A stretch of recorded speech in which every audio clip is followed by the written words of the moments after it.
There are so many Mario games, it is hard to count. Some have redefined the gaming industry as a whole, and others have been a big swing and a miss. The 3DS was the last true handheld console that Nintendo has made, and they went out with a bang. But was Mario the best on the 3DS? It all started with Super Mario 3D Land, which released in North America on November 13th, 2011, Japan on November 3rd, 2011, Europe on November 18th, 2011, and Australia on November 24th, 2011. This game was a huge deal for the 3DS, as it was the first original 3D Mario platformer on a handheld system. It released shortly after the launch of the console, and though it would have been way better as a launch title, this game was still a great time. It was the first Mario game to blend 2D and 3D elements together to make a unique hybrid experience. This appealed to everybody. It didn't matter if you liked Mario World or Mario Sunshine, you were almost guaranteed to like this game. It follows the typical Mario story of Bowser kidnapping Peach and Mario having to save the day by rescuing her. In this game, Bowser sends letters to Mario between each of the worlds with photos of what he or Peach is up to. And that is a level of disrespect I cannot even begin to understand. Oh boy, a letter!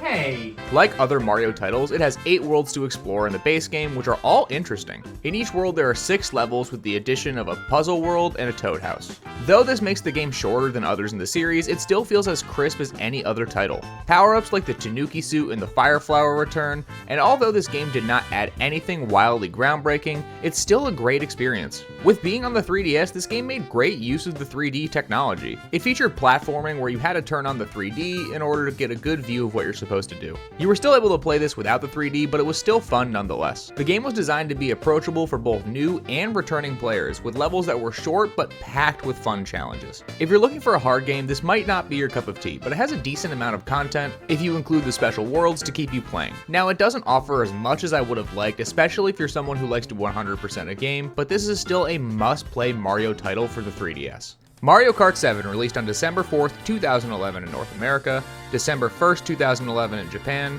December 2nd, 2011 in Europe, and December 3rd, 2011 in Australia. As the 7th game in the Mario Kart series, this game had a lot to live up to, and it managed to deliver a fast-paced, fun experience that is one of the most underrated titles in the Mario Kart series. Mario Kart 7 introduced a load of new mechanics that have been expanded on in recent titles, including the ability to race underwater and to glide through the air. The game also allowed for more customization than ever, letting players mix and match different parts of their karts in order to make the ideal vehicle for their playstyle. And it even had a great online mode with a huge selection of tracks both new and old. Like in most of the games in this era, there were loads of unlockables to keep you playing for hours. They added a great selection of characters with some interesting ones like Honey Queen from Mario Galaxy. But just like in 3D Land, this game is a lot easier than others, especially if you're comparing it to Double Dash or Wii. Even the hardest game modes in this still feel like a cakewalk. But even though it's easy, it still offers a load of content to play. Mario Kart is a fan favorite series, and when you get one on mobile, you know it's going to be slightly more lacking than a home console version. Even with that though, Mario Kart DS and Mario Kart 7 both feel like authentic Mario Kart titles. Having a Mario Kart title on a console is a mark of success, and the 3DS got it early enough that not only was this game a success, it was the best-selling game on the entire console by a huge margin. This is 100% worth playing to this day, even if Mario Kart 8 is a better experience. Mario and Sonic at the London 2012 Olympic Games released in North America on February 14th, 2012, March 1st, 2012 in Japan, February 9th, 2012 in Europe, and February 10th, 2012 in Australia. This game continued the collaboration between Nintendo and Sega, bringing the iconic Mario and Sonic characters together to compete in a variety of Olympic events. This was the first game in this series to be released for the 3DS, and it came with a load of enhancements. Featuring over 50 Olympic events, including gymnastics and swimming, this game had a lot to do. Like in the other titles in the series, you get to pick your favorite character from a huge roster and compete in different Olympic events. Being on the 3DS, it also had exclusive events that were only available on this console. Using touchscreen controls, you were able to do things that you weren't able to do on the Wii. I've said this before, these games are not for me. They're not bad by any means, but they're just simple compilations of Olympic events, and just like the Olympics, they get boring after a while. What are you watching? The Olympics. The TV's not even on. Yeah, it's better this way. Mario Tennis Open released on May 20th, 2012 in North America, May 24th, 2012 in Japan and Australia, and May 25th, 2012 in Europe. As a new Mario Tennis title, this game tried to bring the thrill of Mario Tennis to the 3DS. And in their attempt, they made a somewhat decent game. I didn't pick this game up until years after it was released, and I was pleasantly surprised with it. It had great graphics for being such an early game on the console, and it played decently well. It's different enough from other titles in the series that it stands out, and even though it's lacking in story and progression, it still has really crisp mechanics. This version offered a huge roster of characters, each with their own playstyle. This game offered various courts and game modes such as tournament mode and exhibition matches, which make this game approachable to anyone. To play this game, you could either use the buttons or the touchscreen, adding new layers to the gameplay which made it more engaging than some other titles in the series. They also introduced customization options, allowing players to customize their Wii with different gear to enhance their abilities.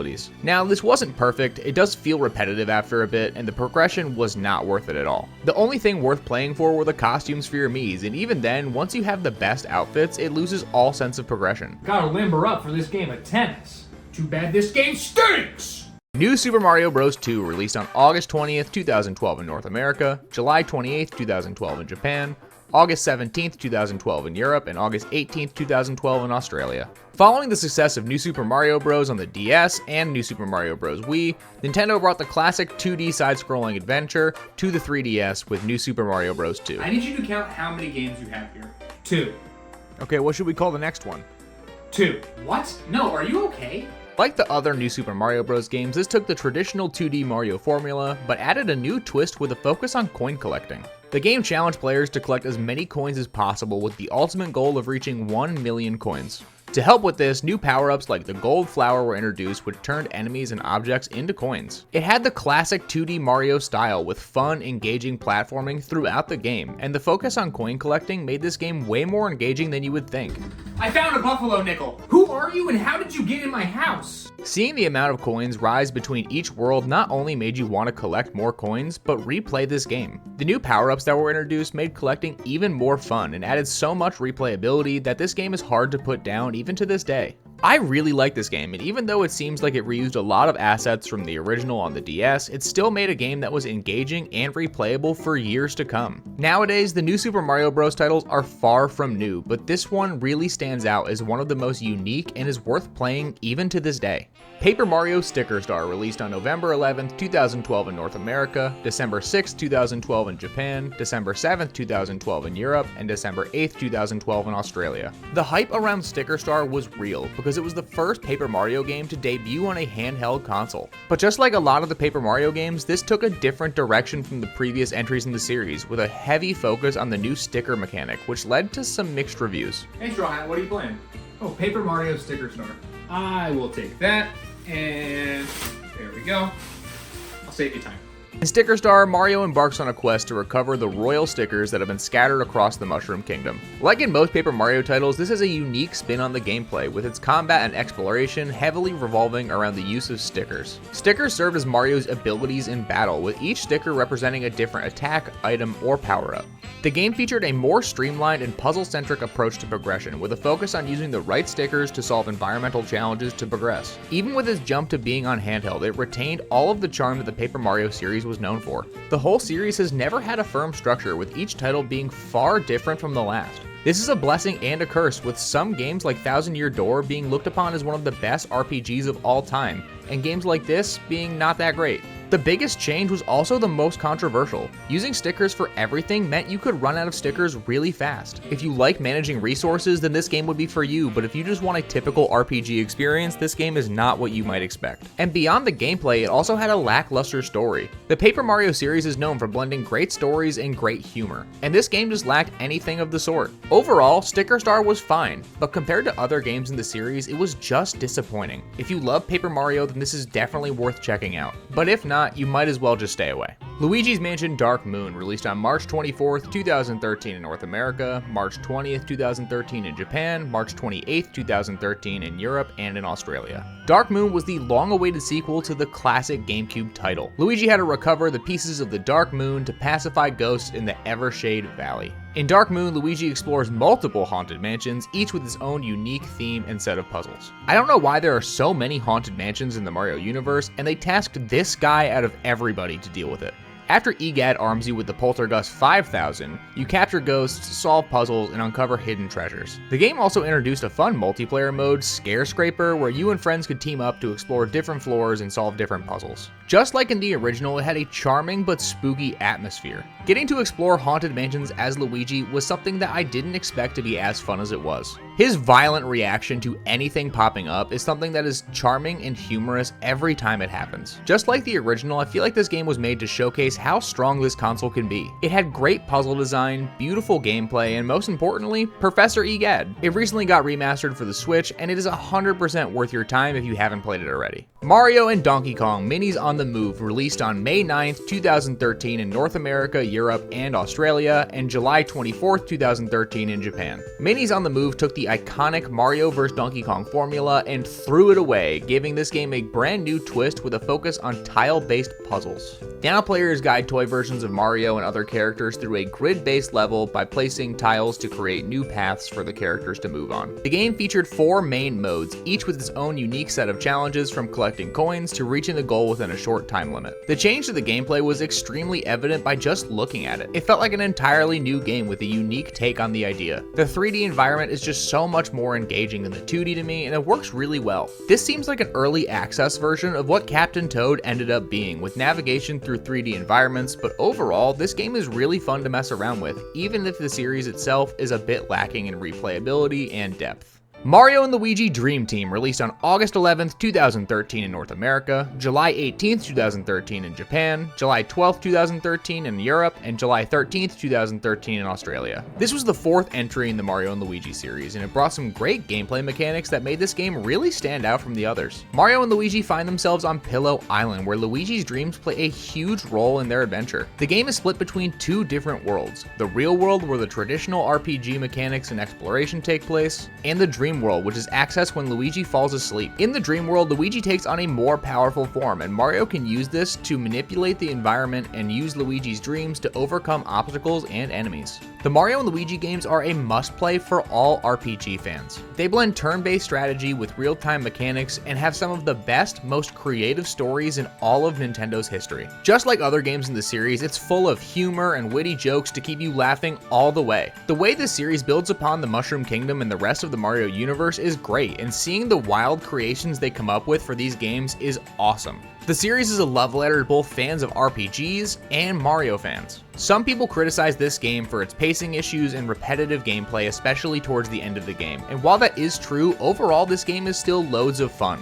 It has something for everyone, with great world building, loads of humor, and creative gameplay variations that make this game a must-play for everybody. Mario Party Island Tour released on November 22nd, 2013 in North America, March 20th, 2014 in Japan, January 17th, 2014 in Europe, and January 18th, 2014 in Australia. Featuring 7 different game boards and over 80 minigames, it aimed to deliver the classic Mario Party experience in the handheld format. I only have one question about this game. If you already had a successful handheld Mario Party, how can this game be so bad? I don't care how much they want a good Mario Party game, it's not happening. Island Tour continued the Mario Party tradition of being a competitive board game style game where players roll dice to move around boards and complete minigames to earn rewards. This game came out during the dark ages of Mario Party, where every single game that came out felt like they didn't have a great formula already and they needed to change it for some reason. The dice, like in other games during this era, could only roll to 6, and instead of collecting stars, you had to do something different on each stage to win. This feels like a diet version of Mario Party. It's like a soulless cash grab that they made just to have a Mario Party on the console. But even with all the bad, there were some good parts. The fact that you could play with up to 3 friends using one copy of the game with download play was great, and it allowed you to play with friends really easily, bringing the couch co-op experience wherever you went. Now, this wasn't a groundbreaking feature by any means, but it was nice that they were using this feature at least a little bit. Overall, this game suffers from not knowing what it is. It doesn't feel enough like a Mario Party to attract longtime fans, and it isn't different enough to make it stand out amongst the crowd. The only way I can describe this game is forgettable. Ultimate NES Remix, released on December 5th, 2014 in North America, August 27th, 2015 in Japan, November 7th, 2014 in Europe, and November 8th, 2014 in Australia. This game is a collection of small challenges based on classic NES titles. It has a little bit of everything, including your favorite Italian plumber. The challenges were based on 16 classic NES games, including Super Mario Bros., The Legend of Zelda, and Metroid. Each challenge takes the essence of the original game and puts it into a short speedrun type challenge.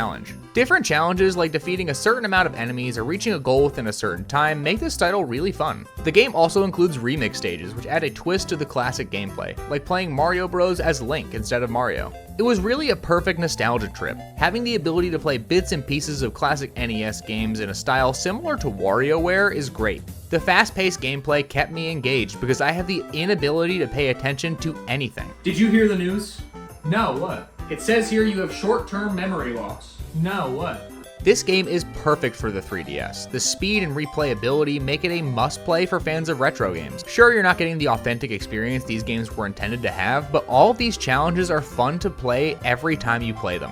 What really would have made this game perfect is if it included trial versions of these games as well. Similar to how Super Smash Bros. Brawl had the Masterpiece mode where you could play timed trials of these games. You could still buy them on the Virtual Console, but we'll talk about that later. Mario Golf World Tour, released on May 2nd, 2014 in North America and Europe, May 1st, 2014 in Japan, and May 3rd, 2014 in Australia. When people say that Mario sports games have fallen off in recent years, this game is a perfect example of how they could absolutely still make quality games. World Tour featured a mix of realistic and Mario-themed golf courses, each with their own unique challenges and obstacles. The game offered both a solid single-player mode and a great online multiplayer mode, allowing players to compete in tournaments, customize golfers with different gear, and participate in special challenges. The controls were designed to be accessible for newcomers while still offering loads of depth for more experienced players. If you wanted to put the time into this game to become the Mario equivalent of Tiger Woods, you absolutely could.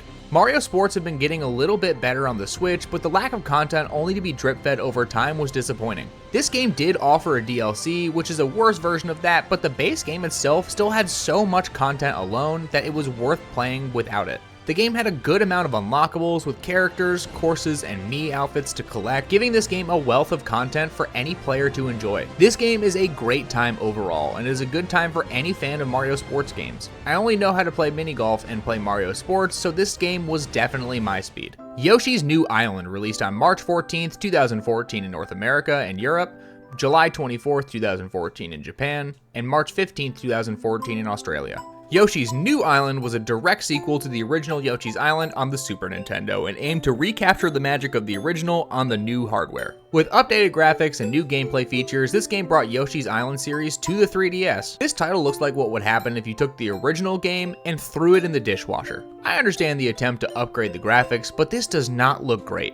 In New Island, you control Yoshi as he guides baby Mario through a series of challenges. It retained the same gameplay as the original, where Yoshi would eat enemies and turn them into ammunition to use against others, along with the ability to flutter jump. It even had some new features such as the ability to create and throw massive egg dozers, which added some fresh twists to the gameplay and made it stand out from the original. I played this game after playing Woolly World to scratch my itch, and this game is fine enough, but it's just not what I want it to be. Nowadays, you can find this game for about $15, which is a decent price. If I had gotten it for $40, I would have been upset, but for a decently cheap price, it's worth trying out. Super Smash Bros. For the 3DS, released on October 3rd, 2014 in North America and Europe, September 13th, 2014 in Japan, and October 4th, 2014 in Australia. Smash Bros. For 3DS brought the fan-favorite fighting series to handhelds for the first time, and it did it perfectly. With a massive roster of characters and the ability to take this game on the go, it quickly became one of the best-selling titles on the 3DS. When you get a new Smash Bros. Game, you know it's going to be a classic. With over 50 characters from all across gaming history, this game was endless fun. The game included a variety of stages, game modes, and customization options that made this game feel unique and special. Now, is this game a Mario game?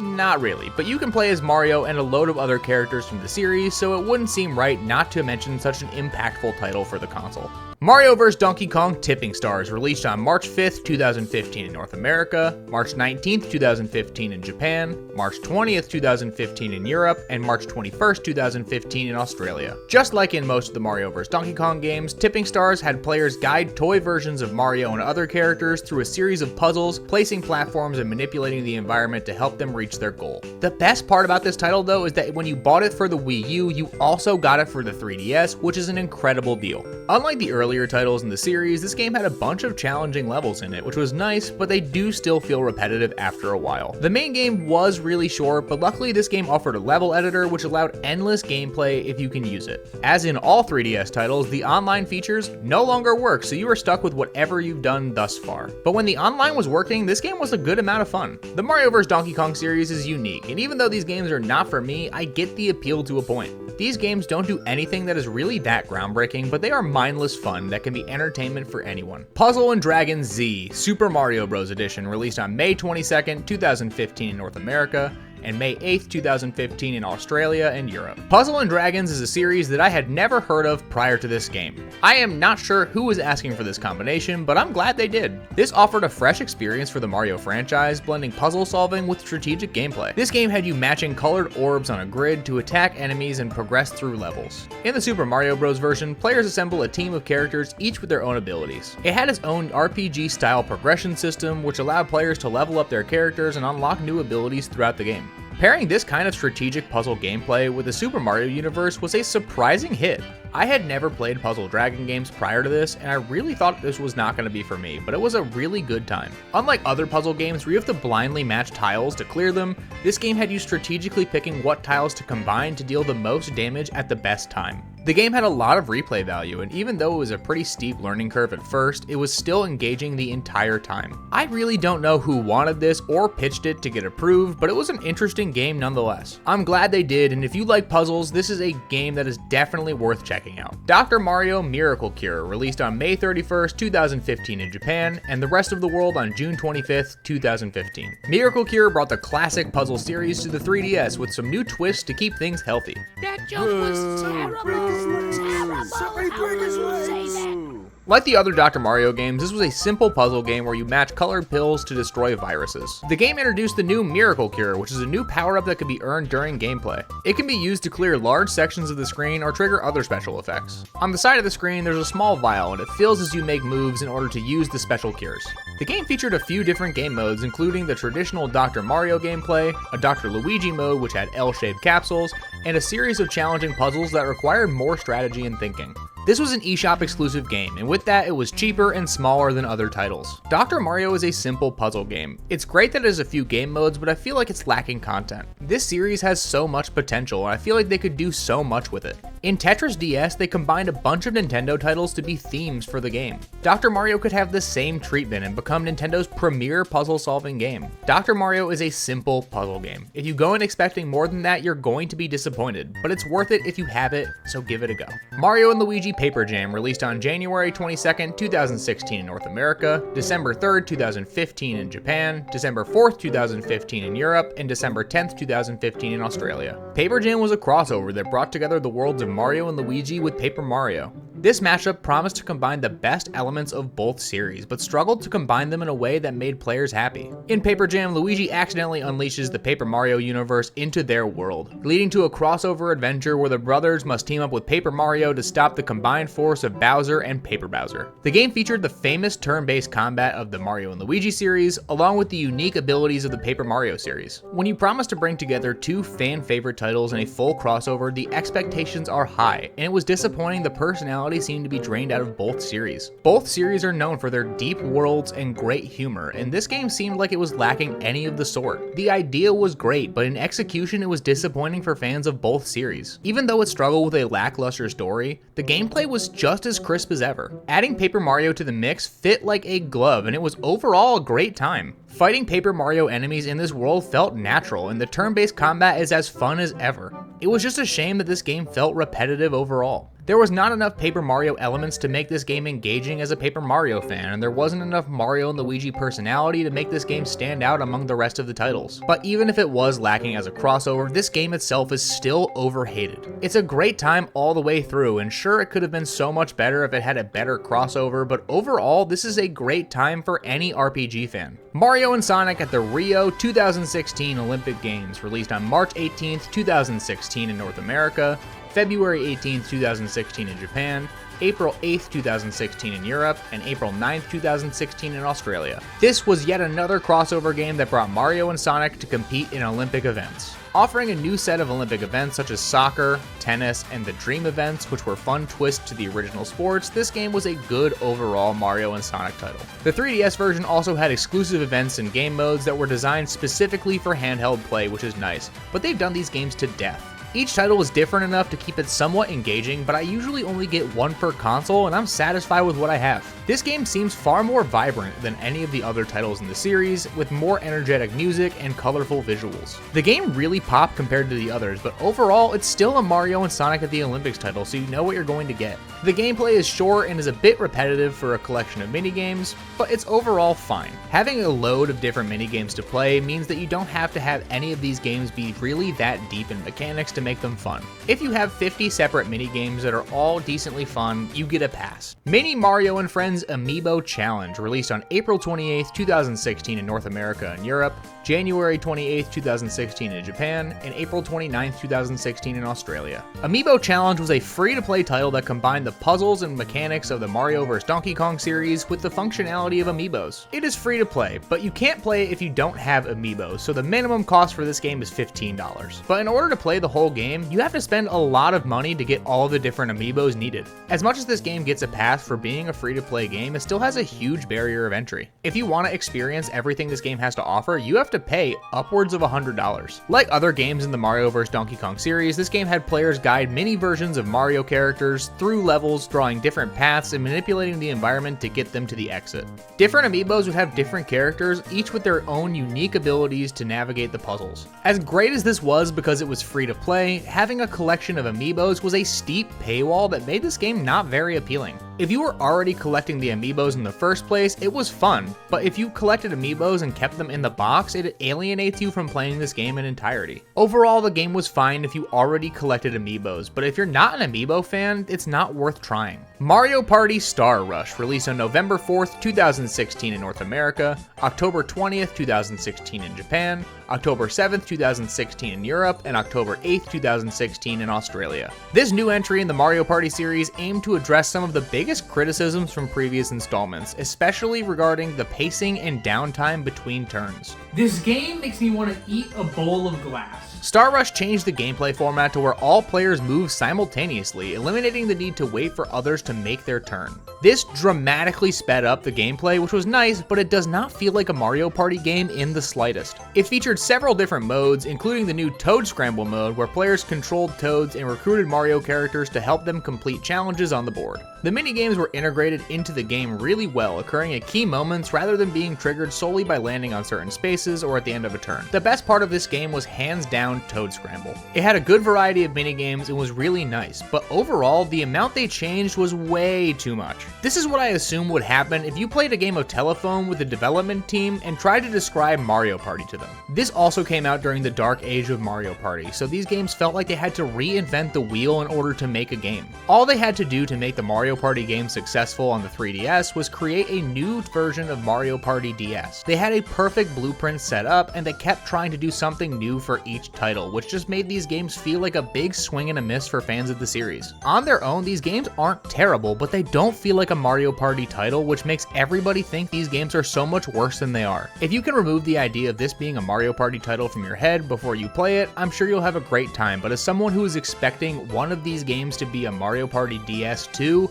I was just disappointed. Super Mario Maker for the 3DS, released on December 2nd, 2016 in North America and Europe, December 1st, 2016 in Japan, and December 3rd, 2016 in Australia. Mario Maker for the 3DS brought the beloved level creation tool from the Wii U on the go. This game tried to deliver the same creative freedom as the Wii U version, allowing players to build their own custom Mario levels. It featured most of the same tools as the Wii U version did, but overall it felt like a lackluster version of the Wii U title. This game allowed you to build Mario worlds using many assets from games like Super Mario Bros., Super Mario Bros. 3, Super Mario World, and New Super Mario Bros. U. For those of you like me who are unable to make a good Mario level to save their lives, they also included a series of pre-made levels and a 100 Mario challenge. However, one huge thing that made this game not worth it was that you couldn't share your levels online. What made Mario Maker so popular was the ability to make and share your own custom Mario worlds for friends to try. But not having the ability to do that made this game really feel like it was a worse version overall.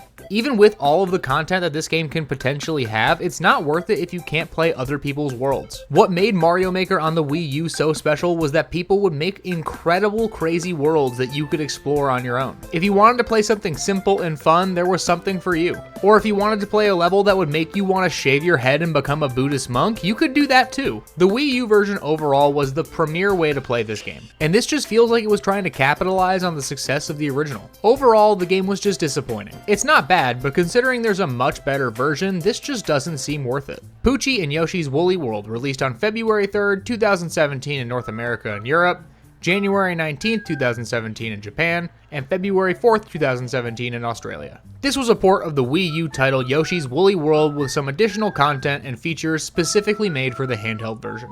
You play as Yoshi and explore a world made entirely out of yarn, and it looks really good on the 3DS. Of course, it's going to look way better on the Wii U, but there are some sacrifices that need to be made for portability. Compared to Yoshi's New Island though, this game looks great. I look at this as the beginning of Yoshi becoming an entry-level series for Nintendo platformers. There really isn't much of a challenge here. Sure, if you want to 100% the game, it takes a little bit of skill, but overall, this game just is a cakewalk for anybody. This version though introduced new Poochie levels where players controlled Poochie in fast-paced challenges. I wouldn't say this was the best version by any means, but it was really nice to be able to get this game on the 3DS. The new visual style of the modern Yoshi games really works well, even if it's limited by the hardware of the 3DS. If you've already played Woolly World on the Wii U, there is no reason to try this game. The Poochie worlds are fine, but it's not worth paying for another copy of a game you already have played.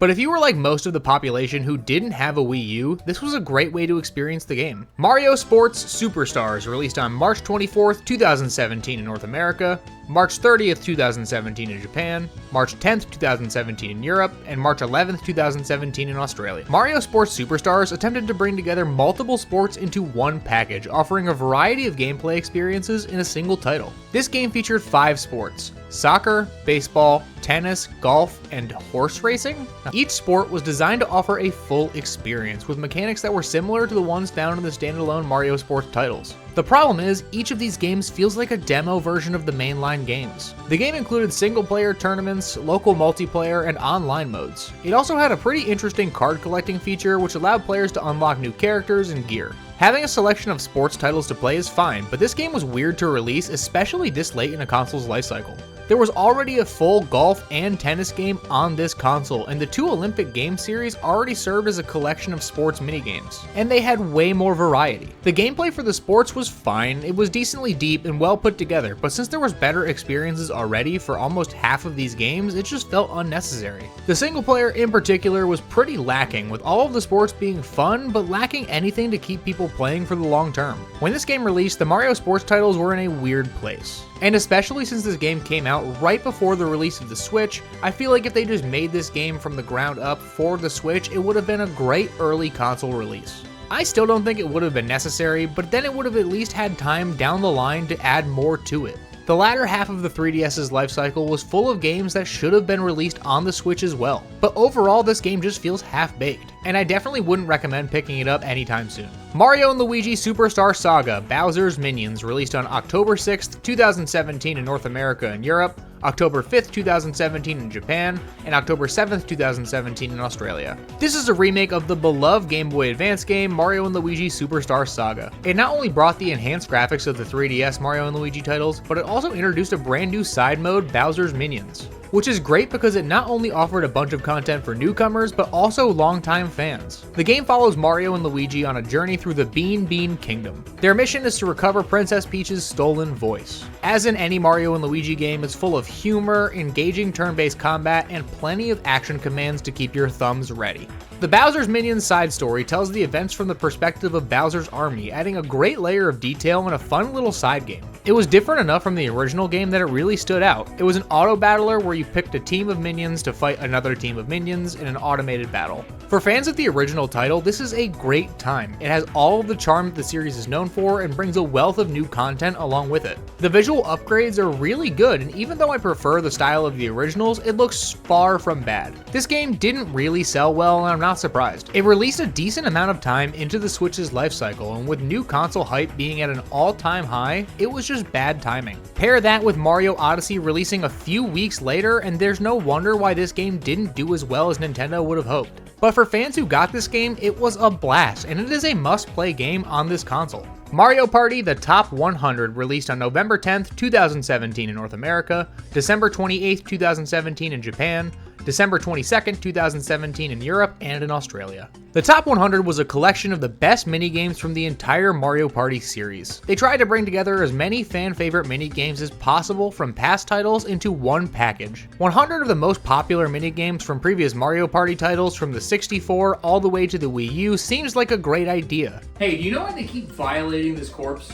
For money. It included both single-player and multiplayer modes with a focus on quick pickup and play. The minigames were updated with modern graphics and controls, but the core gameplay remained true to the original versions. I can understand why they would think having a collection of minigames is a good idea, but it gives no reason to actually play the game.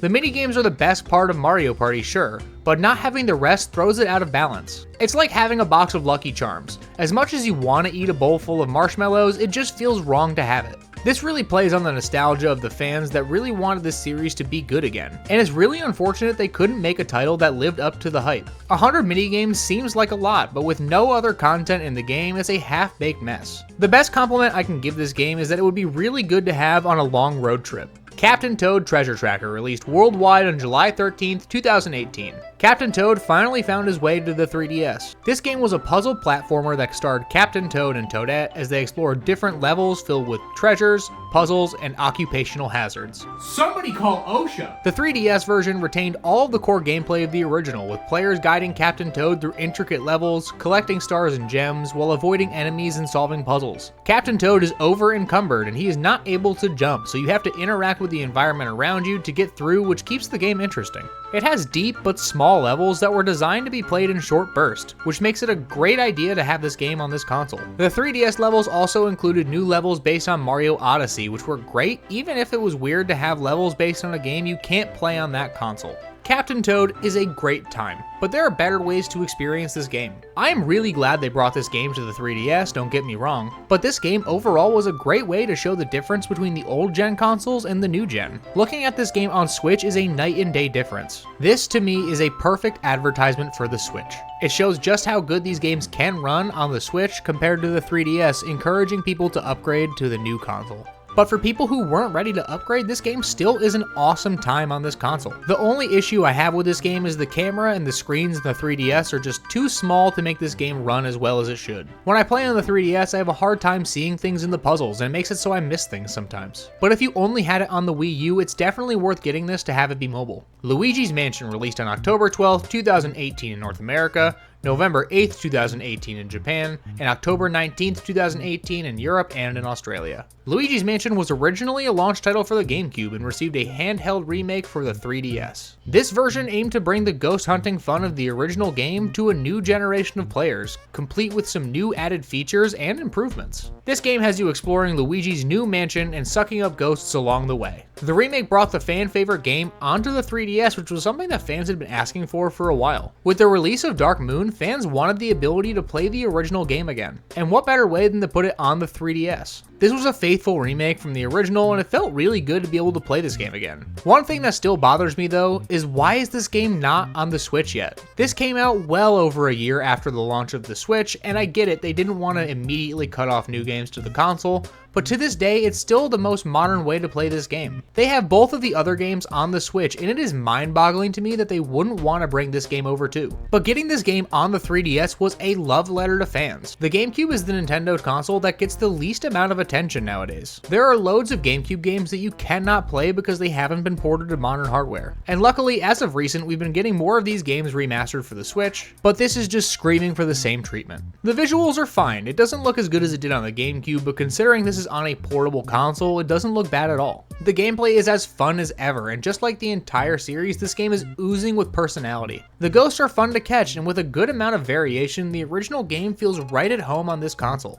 Overall, this is a great game. Whether you play it on the 3DS or the GameCube, it is a must-play for fans of the series. Mario & Luigi Bowser's Inside Story plus Bowser Jr.'s Journey, released on January 11th, 2019 in North America, December 27th, 2018 in Japan, January 25th, 2019 in Europe, and January 26th, 2019 in Australia. This was another remake of a fan-favorite Mario & Luigi game for the 3DS. This brought back Bowser's Inside Story, which originally released for the DS with updated visuals and a new side mode focused on Bowser Jr. This is one of the wackiest games Nintendo has ever made, and it follows Mario and Luigi getting sucked inside of Bowser on a unique journey to escape his body. Bowser embarks on his own journey to reclaim his castle from Fawful, and this is a wild game all the way through.